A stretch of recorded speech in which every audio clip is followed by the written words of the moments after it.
by discussing some draft language that tries to encapsulate requests from the Vermont Criminal Justice Council, some updated policies and additional policy.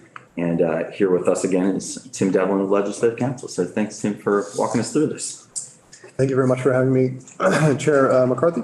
Good afternoon, everybody. Again, for the record, my name is Tim Devlin, Legislative Council. Before you, you have a committee bill, which is a bill relating to the Vermont Criminal Justice Council, or VCJC, as I'll be referring to it throughout the presentation. Their recommendations for law enforcement officer training. This is numbered 230959 and draft 1.3 in particular. I have also put together what I hope is an informative handout that you can access through my name as well. And I'm going to be kind of bouncing between the is that the second? Okay. Yeah, so there's an overview and the bill language that go together, that draft 1.3. Great. So, I'll just repeat this point. This bill implements recommendations from the VCJC. These recommendations would be incorporated into Title 20, Chapter 151, which is the particular statutes for the VCJC. The first part regards fair and impartial policing training, advanced roadside impaired driving enforcement training. Section 1 is purpose. It speaks to the entirety of the bill, but I'll just read this one out quickly. The purpose of this act is, in part, to amend the laws of Vermont regarding law enforcement officer training to emphasize achieving increased competency over prescribed minimum hours of training in fair and impartial policing. Sections 2 and 3 together transfer the determination of what amount of fair and impartial policing training is required, as well as advanced roadside impaired driving enforcement training requirements, transferring them from statute to rulemaking authority to be exercised by the Vermont Criminal Justice Council. And jumping into section 2, we can see this is accomplished by the removal of subsection E, subdivision 2, repealing that language. Just break through page 2 halfway through. Then also adding some language to the top of page 3 in the same subsection. Sorry, in the following subdivision 3. Starting on line 1 on page 3. All right, let me start from subsection 3 here. In order to remain certified, law enforcement officers shall receive a refresher course on the training required by this subsection during every odd number year in a program approved by the Vermont Criminal Justice Council designed to demonstrate achieved law enforcement officer competency in fair and impartial policing.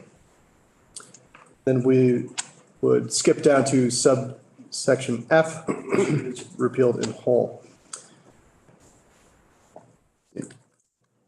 And I should note that modifications to subsection F, that is the repeal of it, in combination with new language in section 3, will transfer the advanced roadside impaired driving enforcement training requirements from statutes to rules to be adopted by the Vermont CJC. And I'll just invite the committee to keep in mind that Tim's going to tell us about the words on the page. Then we're going to hear from our team from the Vermont Criminal Justice Council about why they're making these asks and if the language that Tim's drafted encapsulates their ask. And so there'll be an iterative process here, I think. Thanks, Tim. Section 3 amends Title 20 VSA, Section 2355, which authorizes the Vermont Criminal Justice Council to adopt rules pertaining to the advanced roadside impaired driving enforcement training requirements. And this is accomplished by inserting a new subdivision A13, which will read, starting on line 14, halfway through page 3, 13.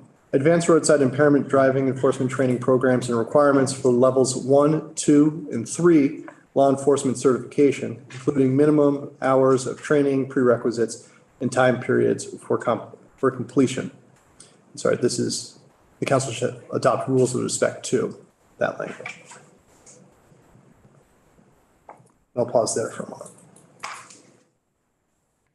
So fair to say that taken together as it connects to A-RIDE, it instead of saying all law enforcement officers to meet that level of training need 16 hours, we're just saying the council shall adopt rules to say which officers need the ARID training. Correct. The next part pertains to roadside stop data collection. Section 4 amends Title 20 VSA Section 2366 to simply add the requirement for law enforcement agencies to collect data for the date, time, and location of roadside stops. Currently, other metrics being tracked include the age, gender, and race of the driver, and the grounds for and outcome of the stop. This is accomplished by adding a new subdivision E1E on line 14 of page 4. And is it okay with the sheriff if I just read that one line, or would you like me to read through the entire? Right, so Tim, it's all of the stuff, all of those things are already required to be collected, and then we're adding the new E. Correct. And that reads the date, time, and location of the stop. And then reorders the subdivisions there. So I could pause there. If there's Any questions about the words in that section? Okay, pretty straightforward. We'll get the context shortly. Thanks, Tim. The next part pertains to duty to contact current or former agencies when hiring law enforcement officers. Section 5 amends Title 20 VSA Section 2362A and to require that an executive law enforcement officer, when hiring a law enforcement officer, to contact all the applicant's former law enforcement agencies, is where they worked prior to that. This adds various revisions into subsection A, and I will kind of walk through those as there's a few more edits here. The first amendment is to the title. It's itself of section 2362A, which would now read potential hiring agency, duty to contact current or former agencies. A1 reads, prior to hiring a law enforcement officer, the executive officer of a potential hiring law enforcement agency shall, A, require that officer to execute a written waiver that explicitly authorizes, Romanet I, the officer's current law enforcement agency employer to disclose its analysis of the officer's performance at the agency if the officer is still employed at the agency, or Romanet 2, any previous law enforcement agency employers to disclose their analysis of the officer's performance at that agency and the reason that officer is no longer employed by the agency, regardless of whether or not the officer is currently employed at the agency. And subdivision B, contact all known previous law enforcement agencies to obtain the disclosures described in subdivision A, I, and 2 of the subdivision 1, and provide the previous law enforcement agency a copy of the officer's written waiver. And then the next subdivision 2 is unchanged. It would still reads, an officer who refuses to execute the written waiver shall not be hired by the potential hiring agency. And I'll pause there. So current law, this subdivision only requires the contact of current and previous. Yes. And so the effect of all of these changes when taken together mean that all of the previous law enforcement employers for that officer who's a candidate to be hired by another agency in Vermont would have to be contacted prior to the hire. Correct. Any questions about the words in this section? Clear. Okay. Thanks, Tim. Well, the next part pertains to rule adoption deadline modification. Sections 6 and 7 together extend the deadline for the Vermont Criminal Justice Council to adopt rules regarding alternate routes to law enforcement officer certification. Section 6 repeals the previous deadline of July 1st, 2023, as set by prior session law. That's 2020 Acts and Resolves number 166, Section 8B rules in particular. And we can see, bouncing back to the bill itself, just simply repeals them, Section 6. Section 7 sets a new deadline of July 1st, 2025 for the Vermont CJC to adopt the rules regarding alternative routes to certification. And that will read, starting on line 8 of the last page, no later than July 1st, 2025, the Vermont Criminal Justice Council shall finally adopt rules regarding alternative routes to certification as required by Title 20 VSA, Section 2355A1. I'll pause there. So the effect of 6 and 7 is to take the current deadline for these alternative procedures from July 1st of this year, 2023, and push it out for 2 more years. Yes. Takes a lot of cross references to accomplish. Any questions about the words on the page? We're going to hear the context for why the ask next. Right. And then I would conclude by just noting that the effective date in Section 8 sets this bill to take effect upon passage. That's it. So we might want to think about the effective date if we choose to move forward with, especially I think the hiring, we may want to give people some serious notice about that before that comes down. We'll think through that effective date for all the sections if we end up moving this forward. All right, any other questions for Tim before we hear from council? Thank you very much. Welcome. Wait, Chair Sorrell back up and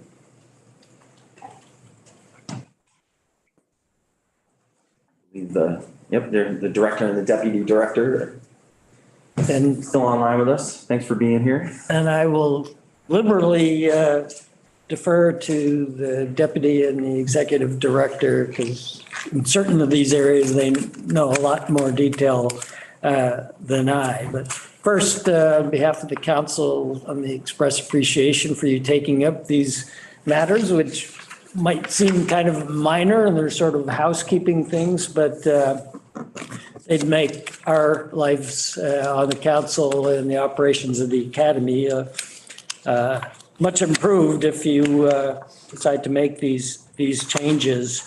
And these are ones that we have requested. We've been kind of keeping a list of things that we would like to tweak in the statutes.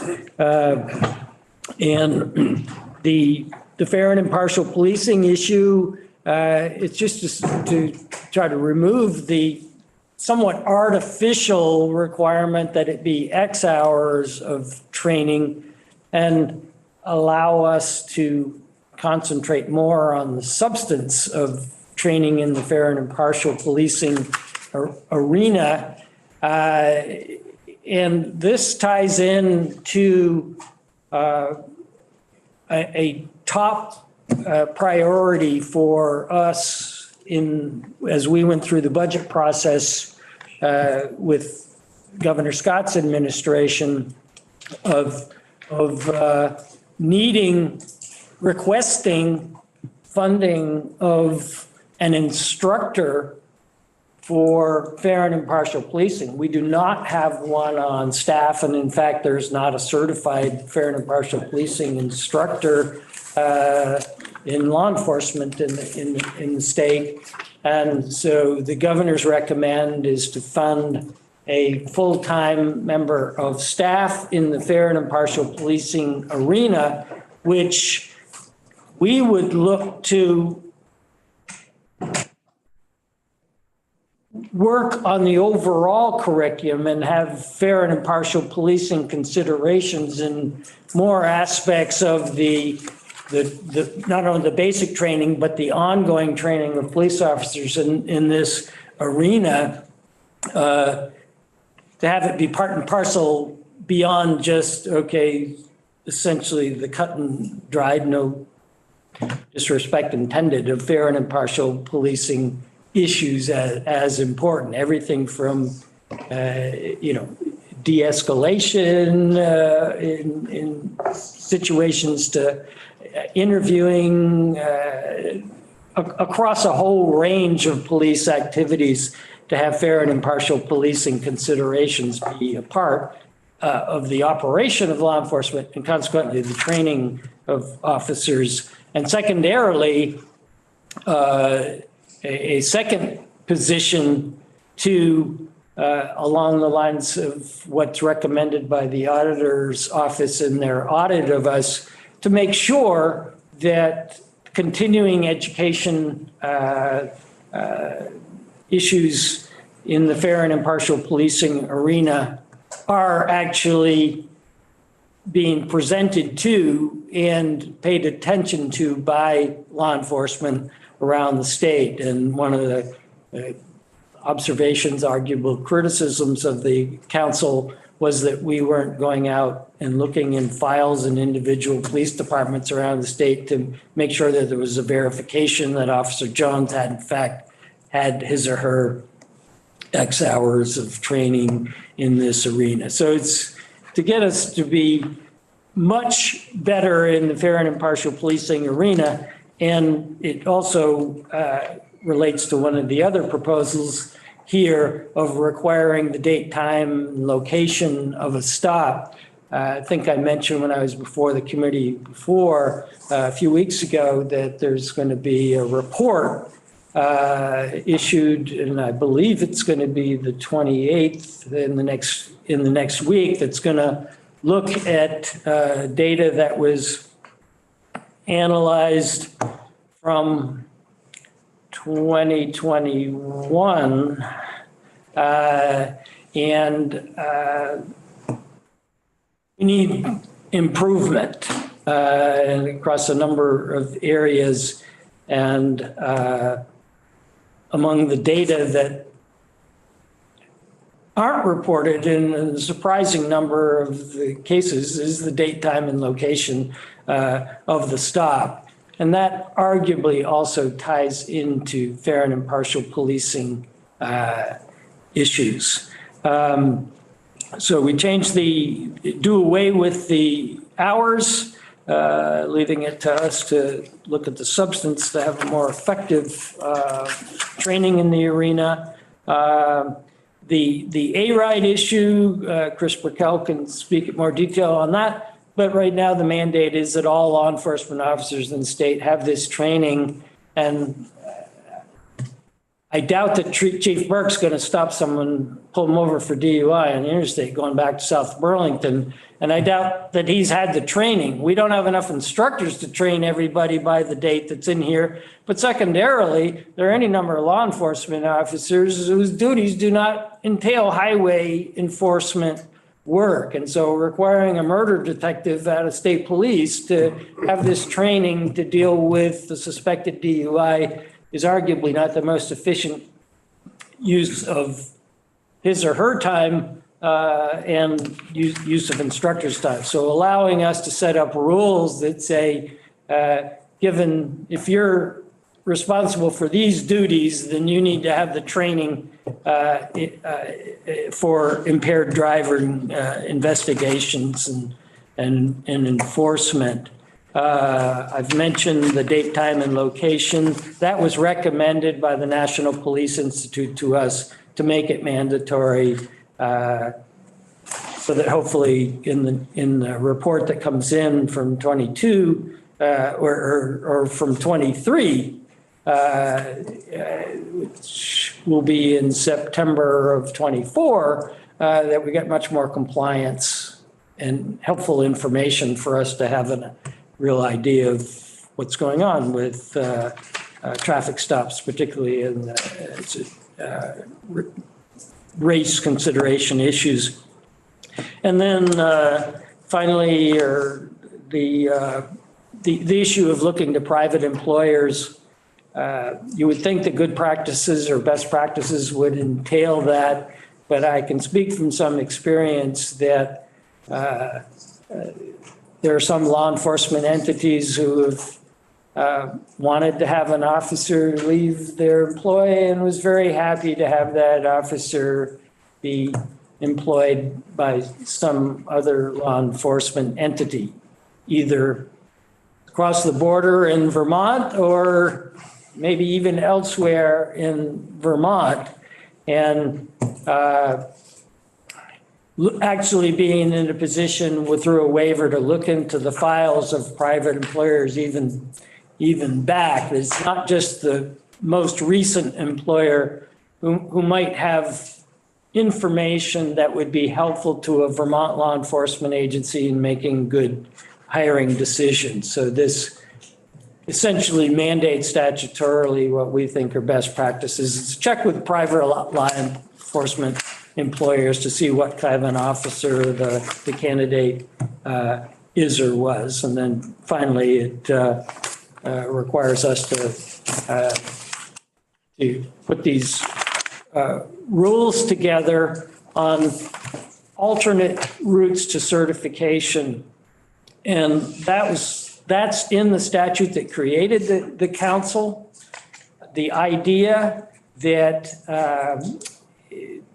a 16-week basic academy class, which is longer than the average basic academy class in the country, isn't necessarily convenient for some candidates. A single parent who wants to go into law enforcement might have difficulties. There are also provisions in that statute that created the council that asked us to look at, consider whether some college courses might substitute for various of the parts of the basic academy class. So what this ties into is significant curriculum revision. And I hate to sound like a broken record, but a top priority for the council was a request to the administration for 3 years of funding of federal money for one-time, not recurring expenditures, but 200,000 the first year, 600 the second year, and 600 the third year, to take an A to Z look at our current training curriculum. First year survey law enforcement all over the state, get best ideas on what's necessary for training, what can be tweaked, et cetera. Come up with the help of an international accreditation agency in law enforcement training for a model for implementation in the second year of curriculum revision, and then during that year to monitor that, and then for the third year, another $600,000 to tweak the model that we tried the second year. So it's really a 3-year issue, and tied into that would be alternate, not only curriculum changes, but alternate routes to certification. And so this timing would tie into that time frame. We want to do it. We've sort of been like drinking out of the end of a fire hose across a whole range of issues of professional misconduct, on and on and on, obviously dealing with COVID. And so we think this is a doable timeframe to put this out and have it be part and parcel. And we certainly hope the legislature goes along with the governor's recommend in that arena and gets us this ability to really take a hard look with expert assistance at the nature of our training and the effectiveness of our current training. And as we look for somewhat different profiles of our optimum law enforcement officers, to be able to attract them and train them with what we hope will be a model for other law enforcement entities in the country to have a police training model for into the 21st century. So hopefully, I know you have a vote on the floor anyway, but I hope coming out of the appropriations committees that we get that 3-year funding, and that would tie into this issue about alternative routes. So with that, Mr. Chairman, if I could ask Chris McKell to correct me on anything I've said, I won't be offended. Oh, Chris, you're muted. And unmute yourself, Chris. Here we go. No, thank you, Chair Sorrell, and thank you to the committee for, again, I'll just say it, for really taking our concerns to heart and working with us to try to resolve a multitude of issues that we brought before your committee. And congratulations to the Legislative Council, who just, in my book, nailed it on the first shot, going all the way through with everything here. I won't regurgitate what Chair Sorrell has already defined as the reasons behind and given you the context, unless there's some confusion on any parts of the context. It's quite simple. When we talk about training from this point forward, we're going to be looking at competency-based training and not hourly requirements. Just putting an hourly number to training doesn't necessarily mean that you understand the training or that you can provide it in the number of hours that are assigned. Moving down to A-RIDE, which was the one really particular one concerning to me, is that this was a complicated bill that came out of the legalization of cannabis and the legislature's desire to have law enforcement be able to detect those that are on the roadway that might be impaired while driving under an influence other than that of alcohol. And quite simply put, in order to take A-RIDE as a class, you need to have the prerequisite DUI training and then practice that and your field sobriety testing for a number of years on the road before you would understand the concepts being taught in the A-RIDE class. And in addition to that, in order to be an A-RIDE certified instructor, you have to be a DRE, or a drug recognition expert. And there are currently only 5 working right now within the state. So you can't even have somebody teaching DRE or being responsible for a DRE and teaching A-RIDE to the entire community of law enforcement by the date that we were required to in statute. And in addition to that, it's not a requirement, as Chair Sorrell mentioned, for certain factors in law enforcement. So some level 2 officers don't ever do road patrols, or some agency heads may not do any road patrols. Therefore, there wouldn't be the necessity for them to have that A-RIDE training. And for some, that can be an impediment for somebody from out of state with a full certification as a law enforcement officer trying to get into Vermont if that requirement is set there. So just modifying that, allowing the council to determine how much and when that training takes place within the 3 levels of certification we have certainly makes much more sense. Which, by the way, as Chair Sorrell mentioned, they're already in the process, and I dare say probably 3/4 of the way through in adopting a lot of these measures that we need to go through. Roadside stop data collection. Again, Chair Sorrell already mentioned most of the reasons for that request. It was a recommendation from the National Police Institute. But just for an additional context, when roadside data was mandated of law enforcement, there was this mandate to collect data, but not much in the way of how to collect it and when to report it. And it did not include the date, time, and location of the stop in the original legislation. So law enforcement dutifully looked at the legislation and did what they were required to do. Having said that, they've recognized throughout the years that this impediment of not having date, time, and location of the stop really is reflective of how horrible the data is when you go to analyze it without that. So many agencies have already been collecting it within the last few years, but it was just a good idea to encapsulate this in statute so that it's mandatory, so that we would be getting it from all agencies that are mandated to report to us. And finally, I'll just speak to the duty of looking outside just the current or former employer for an agency. You'll find that in law enforcement, as in many professions now, people are changing jobs very quickly. And it wouldn't be beyond a law enforcement officer that is having problems or struggling in one agency to look to be hired by another one. But sometimes that can happen multiple times over a very short period of time. And the responsibility through unprofessional conduct only put the agency executive with the responsibility of checking with the current or former agency head. When we know sometimes an officer has worked for 3 or 4 agencies before, and that prior work history might be very important to the prospective hiring agency. So that's the context of the ask there. And again, I think your committee has been very receptive and very helpful to helping us work through some of these concerns. And if there's anything else I can answer to the context there, I'll be happy to do that. Heather, anything to add to what Chris gave us?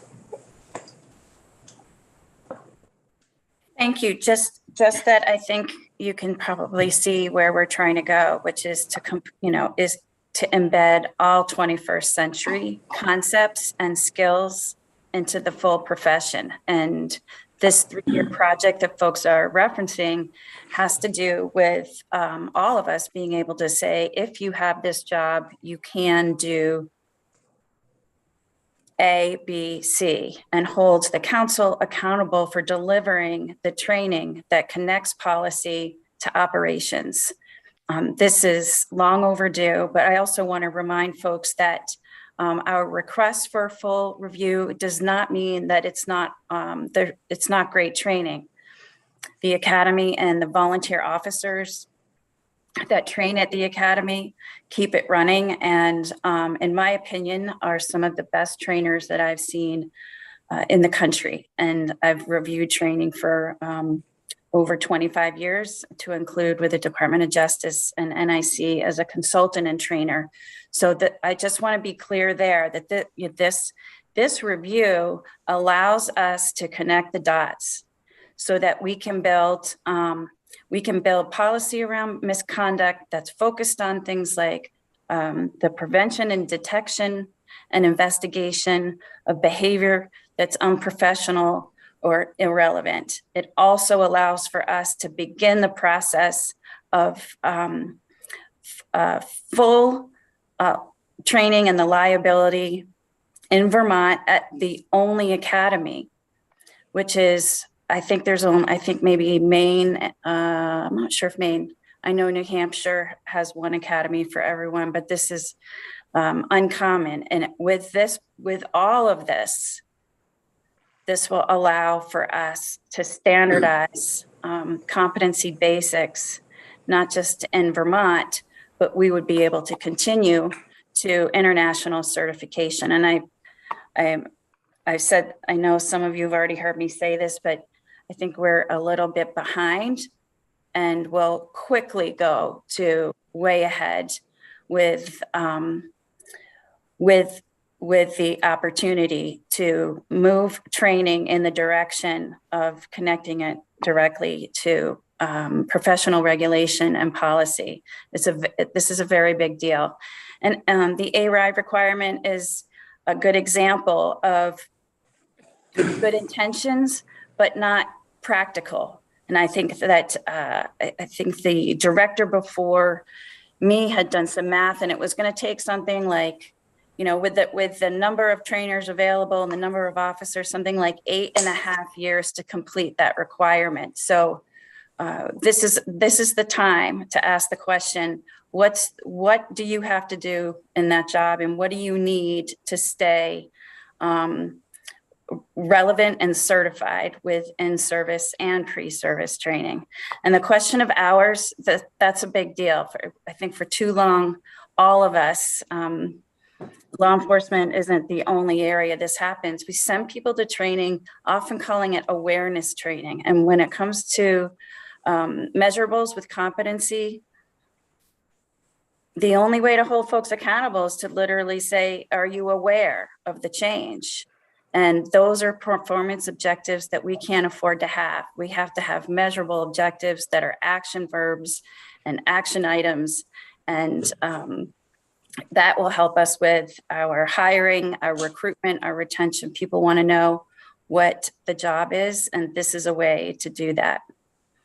And that's all I needed to add. I know that's not part of the nuts and bolts, but the bigger picture is potentially very exciting. And thank you for your time and support. Committee. So what we've, just to tee up our question time with Chair Sorrell and the director and the deputy director, they've asked us to put a lot of trust in them, and we've asked them to do an awful lot as the General Assembly.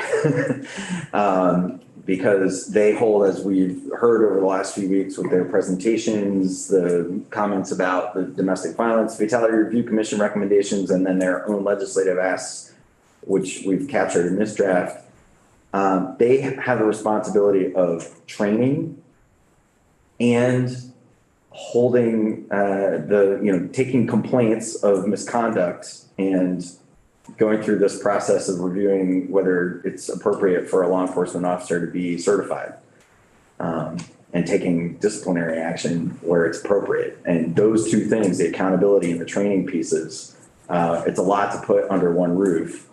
And when we adopted the cannabis policy, for instance, that requirement about A-RIDE training was an important one, but it also appears to have been too broad, if I'm understanding the ask on that, that we should allow the Criminal Justice Council to be more specific about which officers really need that A-RIDE training, and also acknowledge the fact that there's not enough training out there for every single officer who's covered in the policy we adopted a couple years ago to actually receive that A-RIDE training. So I want to open it up. If there are initial questions or concerns, we're going to I think hear from some more folks and stakeholders about both of these two sets of draft policies, but I definitely want to see if the committee's got questions about these specific asks from the Criminal Justice Council.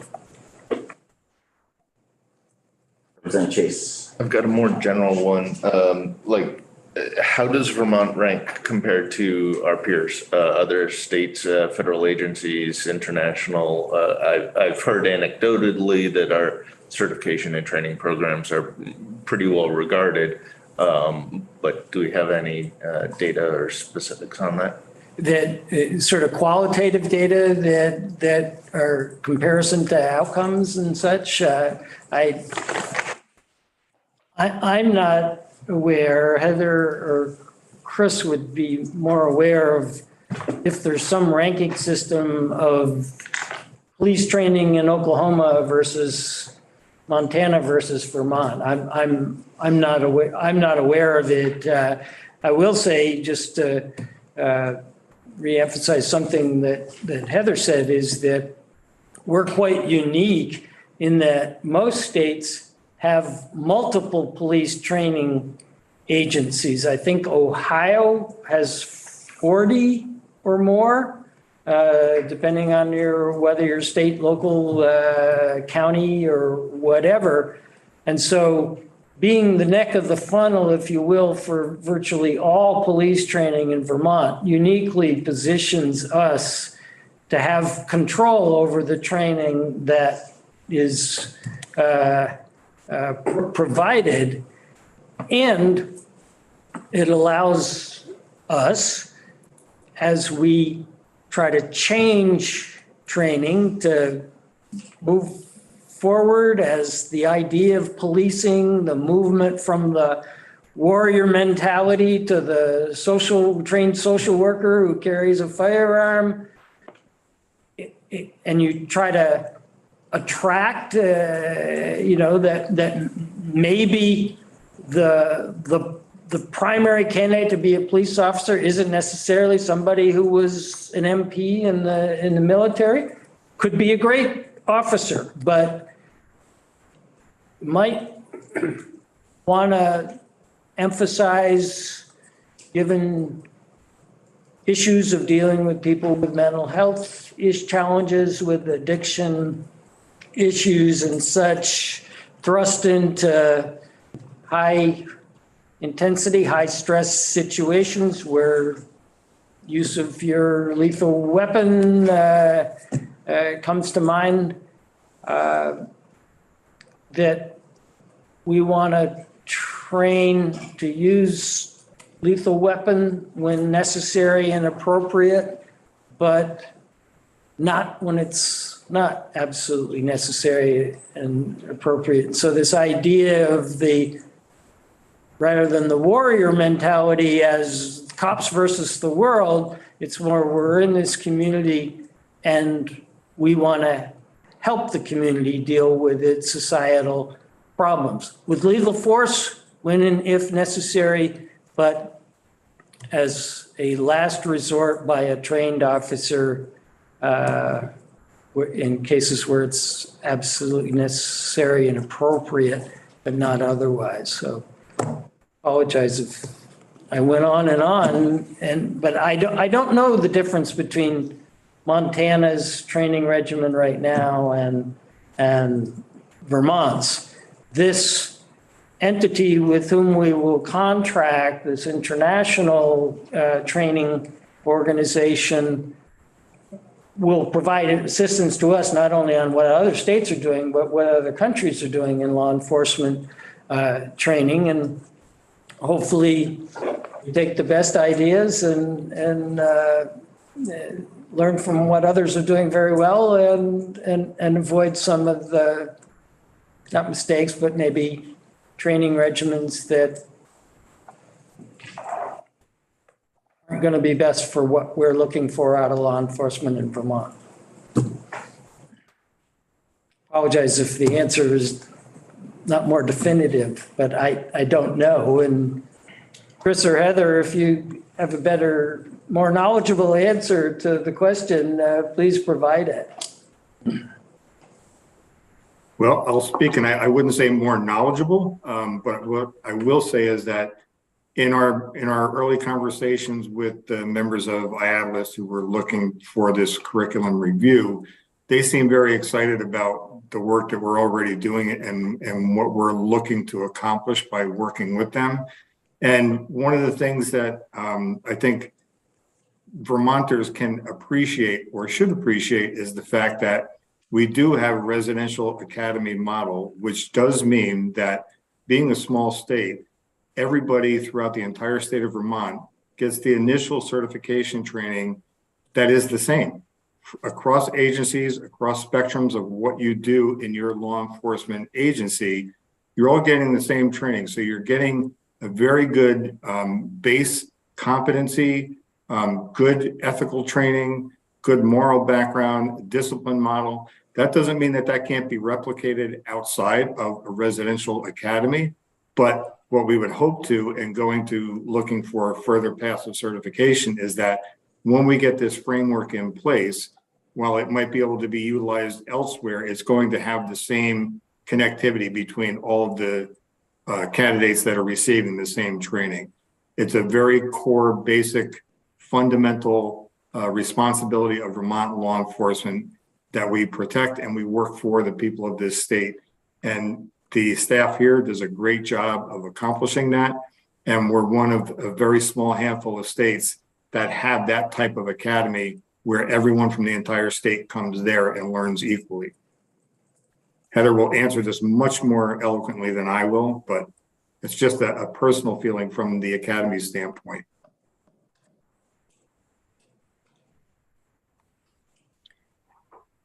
Representative Hoover. Sorry. Heather's gonna, Sorry.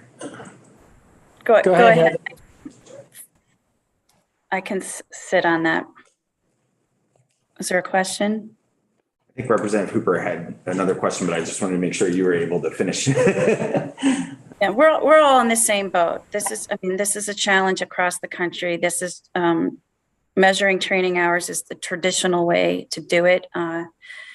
Again, there are some states that have departments that are wildly ahead of us. I agree with Deputy Raquel that we have terrific trainers and great training. We just can't prove it. And on paper, I will tell you that we're not accredited. And that, accreditation is that's the bottom rung. That I don't think we look great on paper. Other states are way ahead of us in that. Most are. We did an initial review, I think last summer, of affiliation with IATLIST, and we are one of the maybe 2 or 3 other states that have almost no affiliation other than the National Decertification Index, which is the portal for decertification across the country, which also is held by this association.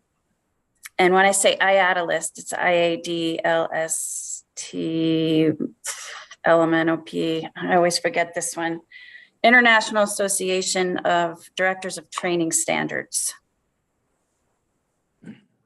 That's the entity with whom we will contract if the legislature appropriates, follows the governor's recommendation of $200,000 for this next fiscal year, and then $600 the second and $600 the third for a 3-year project.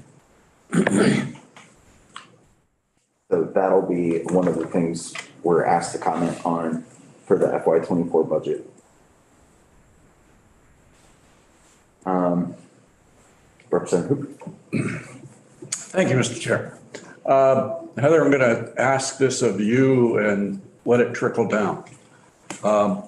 Bill said something that clicked in my head, and I honestly don't know the answer to it. Maybe that's a confession of stupidity or great insight. Don't weigh in on that, though.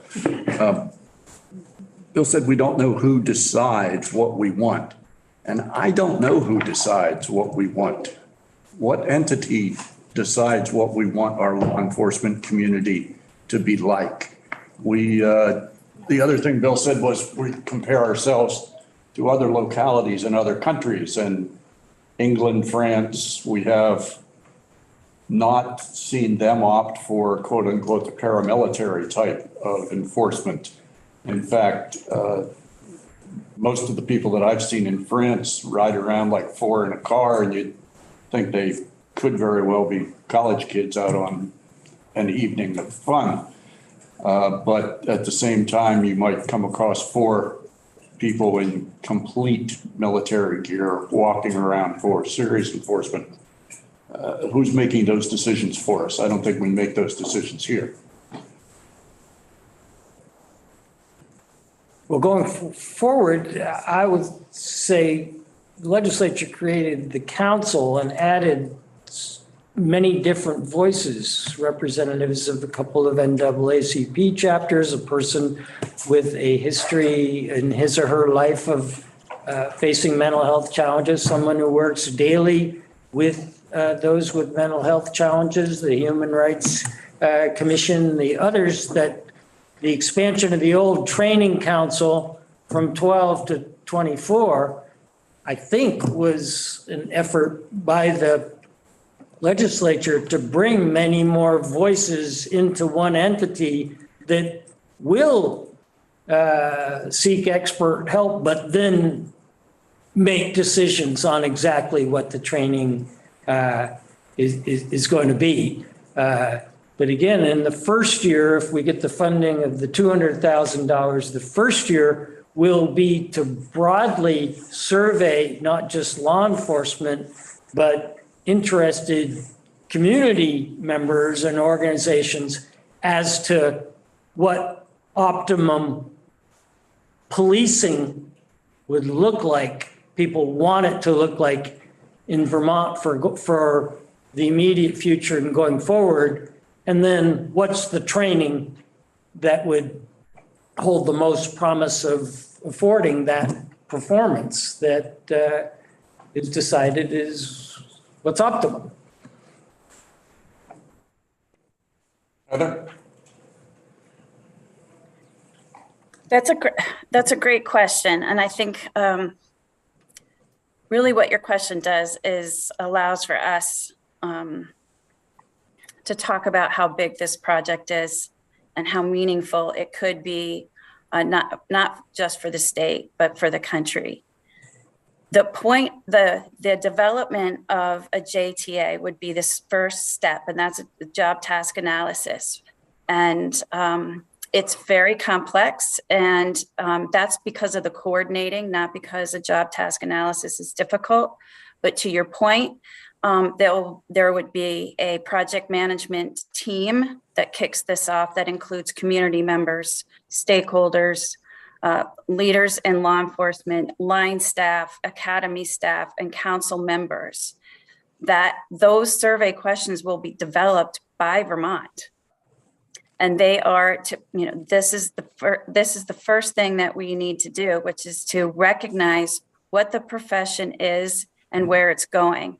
And in most cases, when states do this, they either do one or the other. They either do the survey and then stop resourcing the action items, or they jump ahead to things like instructor development and accreditation without doing the first step. And it's generally around resources.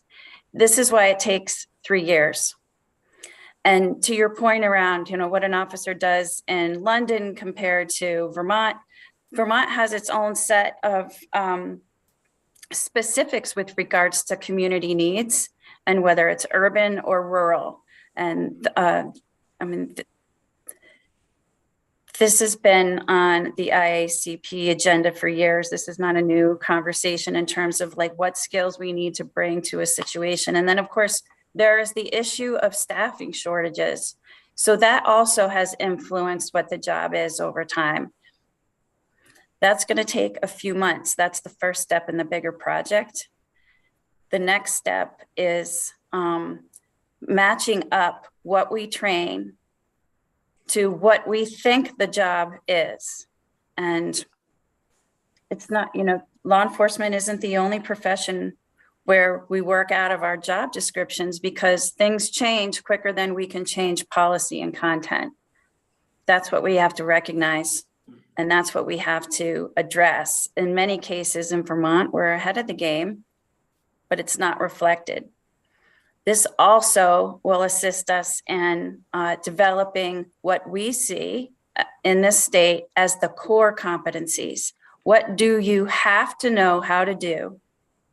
And what do we have to train in order for you to enter the profession?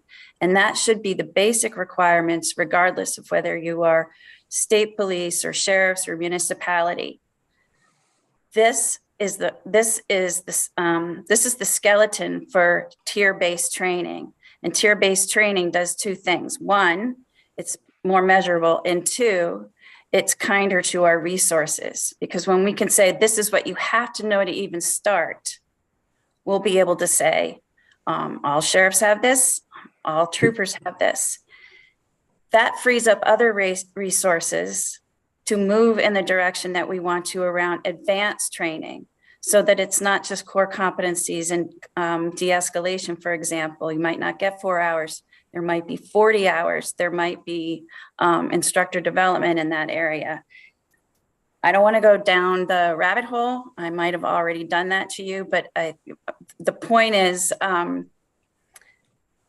the point is that it's not about who decides, as in one person or one entity, but it's the needs of the profession and the resources needed to do it and the communities that we're representing.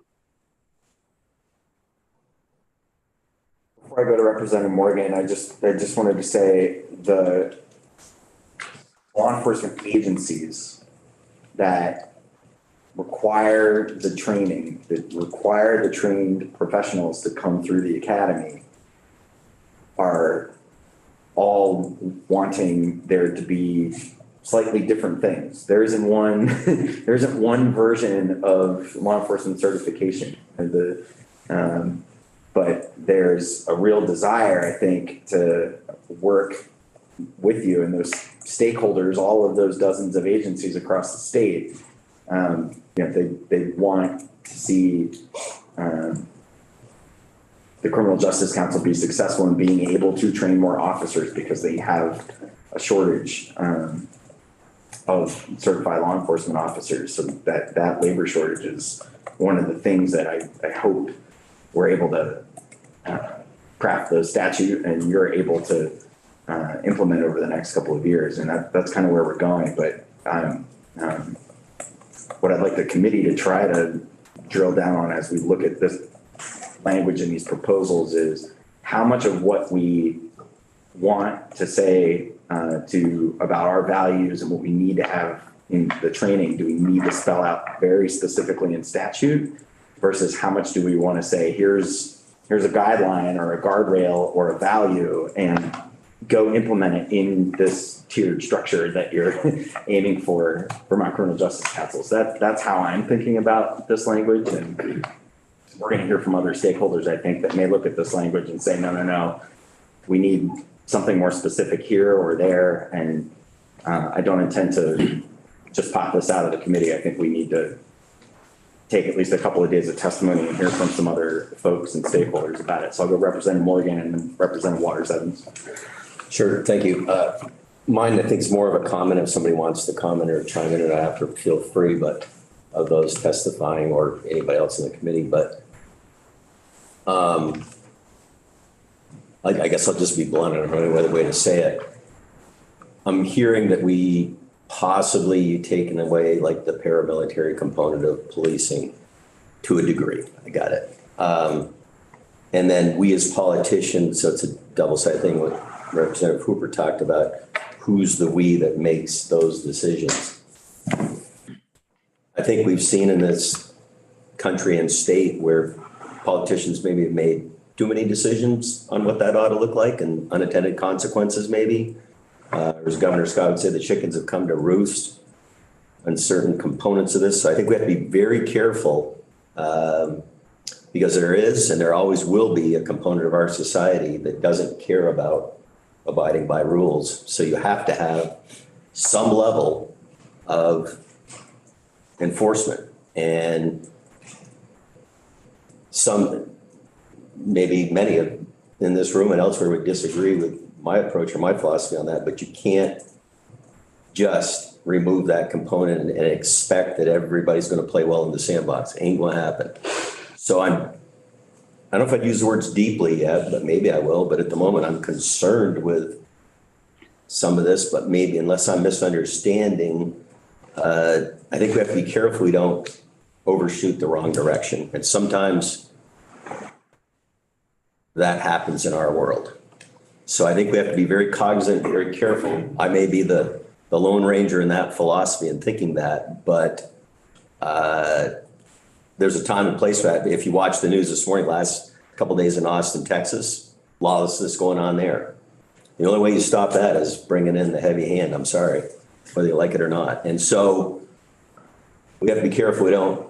I think you said, Mr. Sorrell, and please, I'm not disparaging your experience. You're a very experienced person in this world, but something to the effect of social workers with a gun. I mean, in Milton, I'm a selectman in my town. We have take on a contract with the Howard Center where we have a social worker that works in concert with our police department. That's worked very well, I think. So I believe there's a place for that. But I just think we have to be very careful of that. That's my 2 cents, and I'll just leave right there. It's just a commentary. And I just think we have to be careful. I think the first two issues that we're looking at are actually about giving the council the ability to say those really prescriptive training requirements that use the statute, because we were trying to really control the training. They'd like some more flexibility in order to respond to the needs of the law enforcement agencies. So that's I gathered that here. Yeah. There's a balance. You know, what we're doing right here in these proposals is a lot of kind of like tweaking of the things that we put in statute prescriptively. But I hear that concern. Representative Waters-Evans. Thanks. Thank you. My question is sort of about what you were talking about, but like much more specific relating to this bill. So you're you want to take away the 4-hour requirement for fair and impartial police training because that is one of those tight restrictions. It's like to micromanage, you did mandate 4 hours. And I know you said that it's about competency, not about the time spent. So I'm wondering two things. The first being, it seems like in a way, we're kind of saying you can spend less than 4 hours every 2 years on fair and impartial policing and still be competent in that area. And second, how do we judge how somebody is competent then? Like, you know what I mean? Is it just by participating in that training itself that you're deemed competent in, you know, the 2 hours that you spend on it every couple of years? I sound biased when I'm asking that question, but I'm not. I'm wondering how that works together and how it plays out. Are you asking us? Anybody who has the answer to that question, or anyone who's doesn't want that 4 hours to be part of the equation. Well, I'd like to comment on that when it's my turn. Sure. It is your turn. I don't know who started it. I was thinking about it and I just asked the question.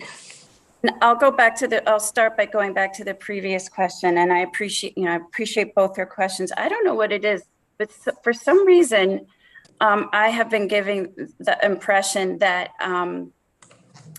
that I, as executive director, am supporting like a softer, less rigorous readiness plan for law enforcement. And I'm always grateful when someone brings that up because that's not the case. There is no such thing as being too trained in this job. It doesn't exist. It's like swimming. You can't be too good at it. There's too much at stake. The paramilitary model, I think we just need to talk about how it's specifically defined and come to an agreement about what that looks like. Because folks they think different things when they say it and they hear it. The residential model that we have, I think, is one of the best in the country. The director of training, Ken Hawkins, and TC Jacob Hensel use every minute of that 24 hours to address training to the job. None of those minutes are wasted. And I'm not saying a commuter academy is a good idea or a bad idea. What I am saying is that a job task analysis around skills will allow for us to figure out how to be more accessible. That's what alternative pathways mean to me, accessible training. And we learned this through COVID. What can we actually get you for information that may not be a hands-on skill and it may not be a communication skill? Perhaps you need to show us that you understand the law and that topic. And do you physically need to be there with us for that? Most content is much, much better in this world if it is delivered in person, if you do it right. And do it right, meaning get away from PowerPoint.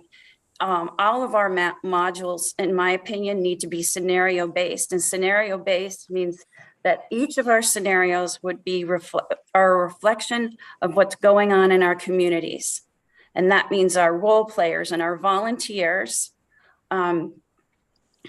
represent an inclusive environment of situations that really are happening.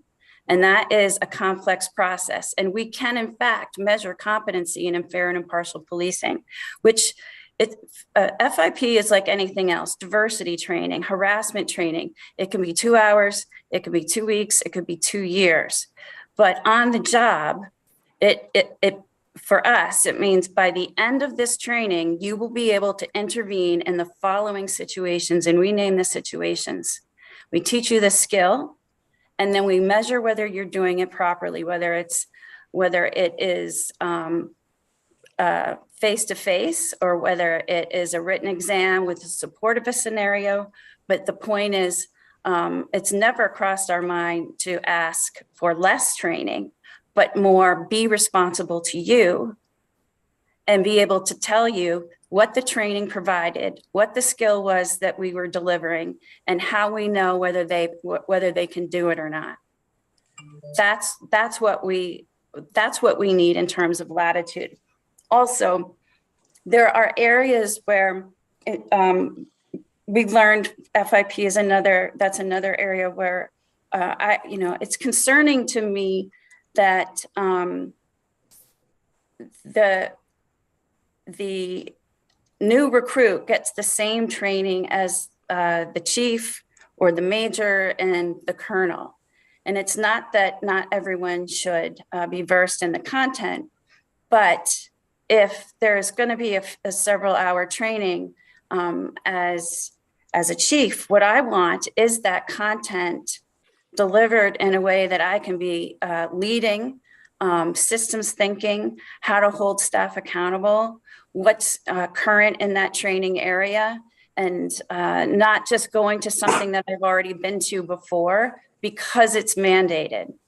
Mandated training, well, we all know that pretty much just people don't want to go the second you mandate it, but that's the reality.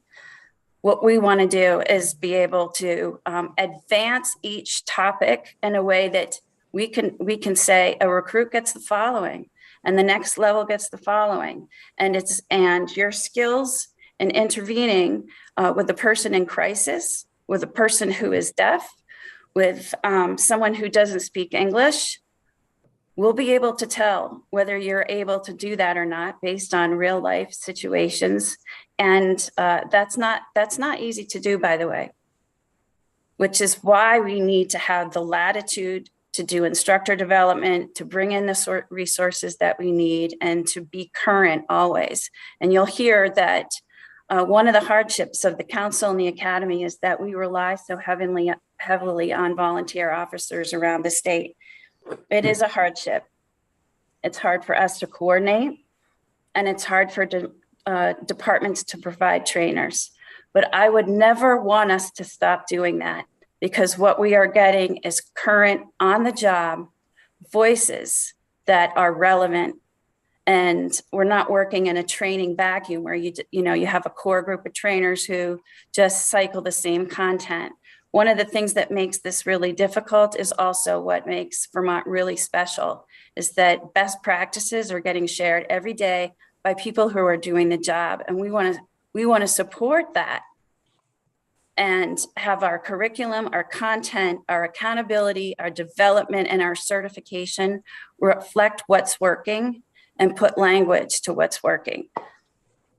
The residential, like no one's, I can't imagine folks are really prepared to talk about residential or not, but what you will see at the Vermont Police Academy is every minute of that residential academy productive. There are additional measurables like attention to detail, which will help you at crime scenes, your ability to lead, courageous leadership, holding each other accountable. That all of those things get practiced during the evening. How you stamina is another, that's another area. It takes practice to build the kind of stamina that you need to think on your feet, to be versatile, to be ready at any time. And you won't hear me say that we shouldn't have a residential academy. What you will hear me say is that we need to have more accessible training.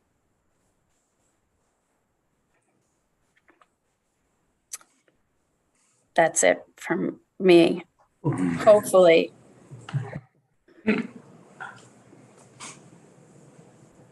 So I had told the committee we were going to wrap by 4 today, and we have just a few moments left. Are there any parting thoughts? I think our plan would be to pick this back up later this week and work on it into next week and try to see if we can hear from some other stakeholders, make sure we are getting your feedback on any changes we make, and then see if we can move both the Domestic Violence Fatality Review Commission, some form of that, those recommendations, and this kind of as our initial Criminal Justice Council related bills before the crossover. So Representative Mrowicki, please. Thank you, and I thank everyone for their testimony today.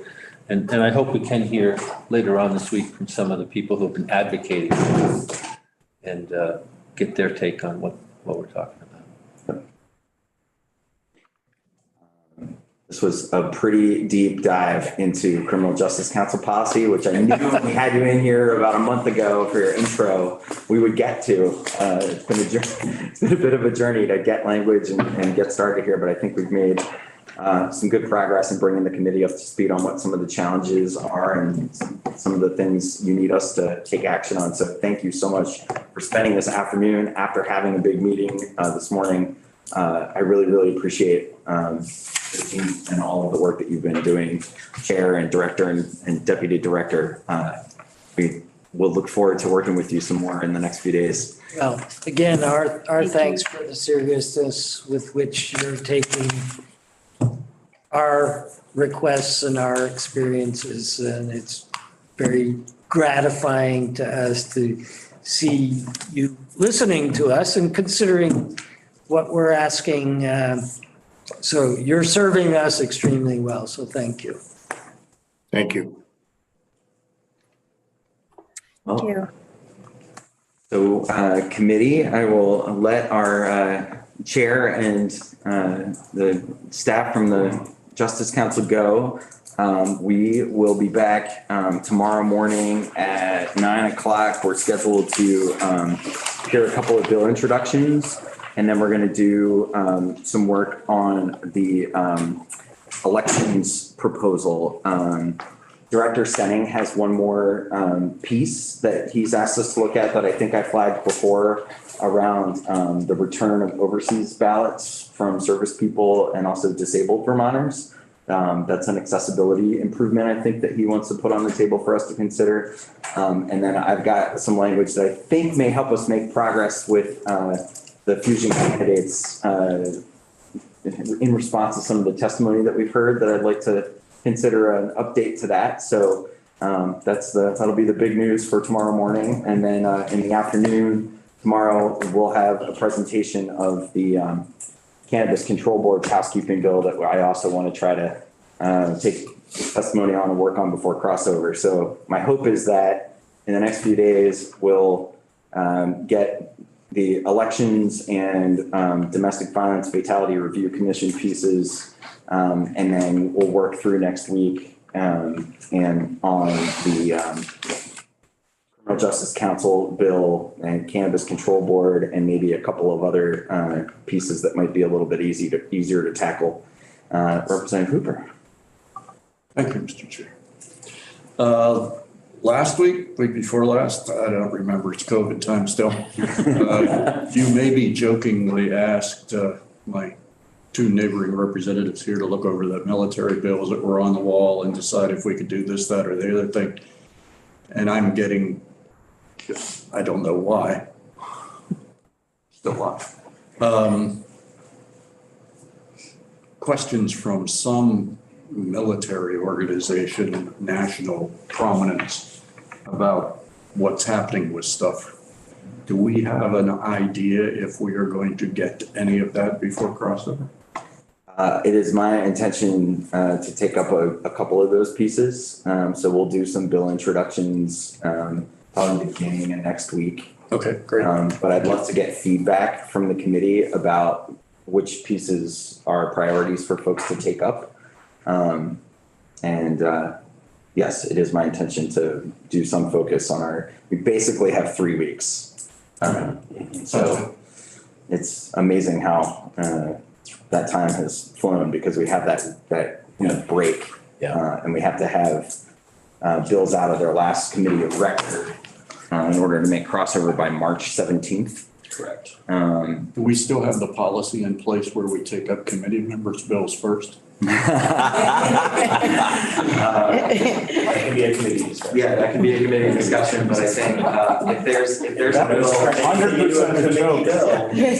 Yeah, if there's a bill that you'd like to just, since you are on the committee, and when we have, the 15 minutes to at least do the initial intro, we could do it immediately this week.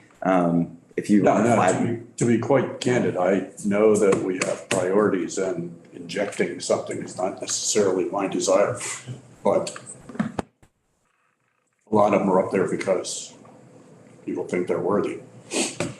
And I think I'm doing my best to think about the elections pieces we capture in our elections bill, the pieces that we can incorporate. I think there's going to be a little mini omnibus liquor and lottery package that has some policy that I know is important to the department, and a few people on the committee have mentioned to me that we'll try to get out before crossover. And I've been holding the spot in my thinking around the calendar about needing to address any of the needs on the military affairs side as well. And then we also have a bill that just came to us today that I'm interested in hearing about, this Cybersecurity Advisory Council proposal co-sponsored by Representative Chase. So when we think about IT, military affairs, public safety, Cannabis Control Board, liquor and lottery, and elections, those are like our big jurisdictional wheelhouses, and we're going to take action on all that stuff before crossover, I think. So we got a lot of work ahead of us the next 3 weeks. I mean, we have a very broad